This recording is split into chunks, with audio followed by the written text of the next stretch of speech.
Welcome to this short presentation on looking after yourself in supervision. This relates to the connections part of the 3 C's of supervision, and my name is Stephanie Tempest.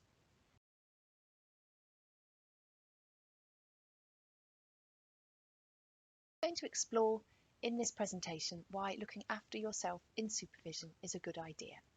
We're going to encourage you to think about your own supervisory needs and whether the concept of a portfolio of supervision is something you wish to explore, as well as encourage you to think about the role of your own values and coming to supervision from a place of cultural humility.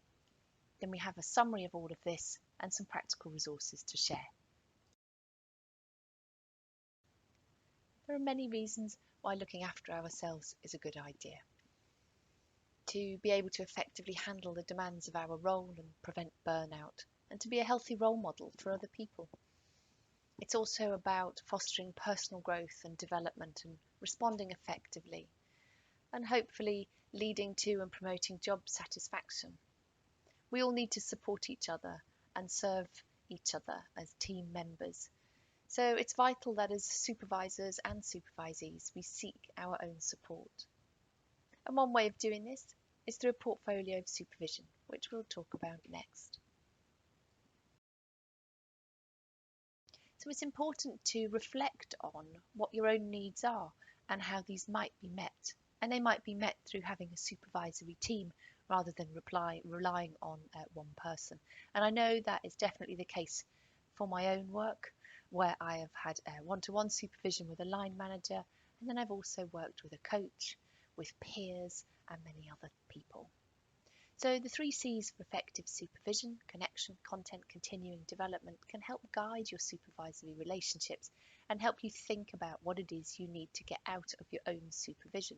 And this is where the idea of a portfolio might come in. And these people might be within or outside of your organisation. Sometimes the best supervision I've had is when I've reached out and for support and worked with people who sit beyond the sector I work in. And you get a different opinion, which you can then bring back into your own world.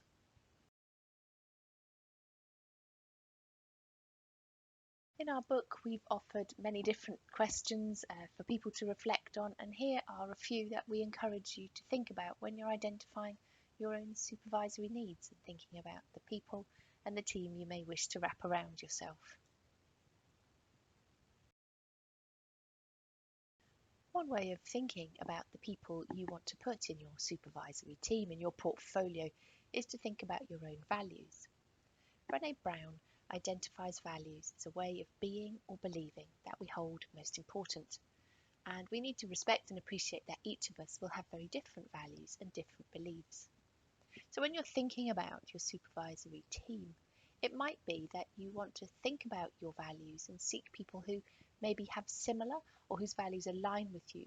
But there may be also some people who have different values who will bring gentle challenge and make you think differently in a different way. But the most important thing as a supervisee or as a supervisor is that if we live into our values, if we're clear about what we believe in and what we hold as important, then we can take that into our supervisory relationship.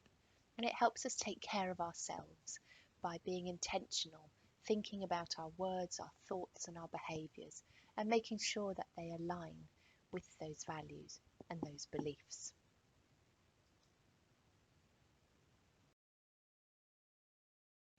Another concept that I have found particularly helpful when thinking about supervision is to look after yourself from a place of cultural humility. And I've shared this with a number of people and regularly we have conversations about the importance of accepting we are all constantly learning, that we can recognise without shame that everyone has gaps in their knowledge and these offer learning opportunities, that we expect differences between and within cultures, and that we have implicit and explicit bias and prejudice as part of being human. We're working to identify those biases to promote positive change. And also, especially in supervision, if your line manager is your supervisor, this idea of recognising power dynamics and their effects.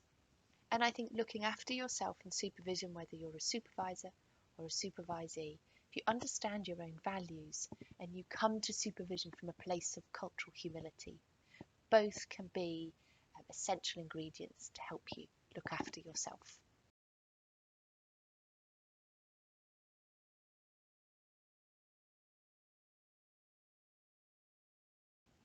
For those of you with access to our book, I would really encourage you to read an inspirational reflective story by Monica Moran, Lenny Papertalk and Charmaine Greer around how they have embedded cultural humility into their supervision practices by working towards developing an inclusive, cross-cultural supervision approach.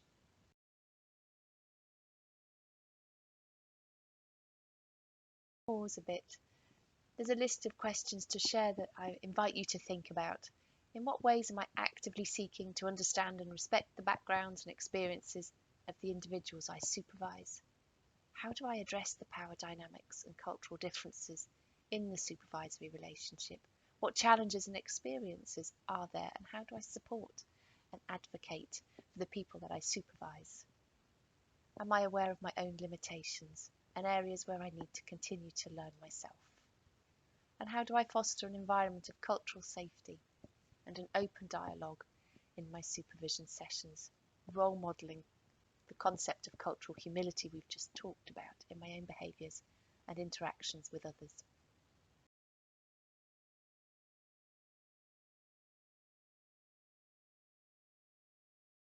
Spoken about a number of key components, the first one being the importance of looking after yourself to support you to be a safe and effective practitioner.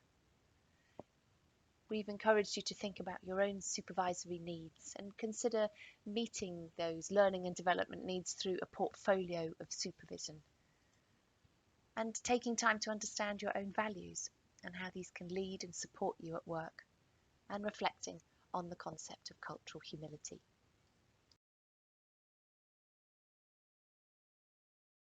There are a number of practical resources that are available to you. You can visit the website for a downloadable free support material. We have a series of podcasts, and please join us on social media in the conversation using the hashtag 3C Supervision. So thank you. Thank you for listening to this presentation and thinking with me about the importance of looking after yourself and maintaining connection with yourself and with the person you supervise, or in your role as a supervisee, as part of making supervision safe and effective. Thank you.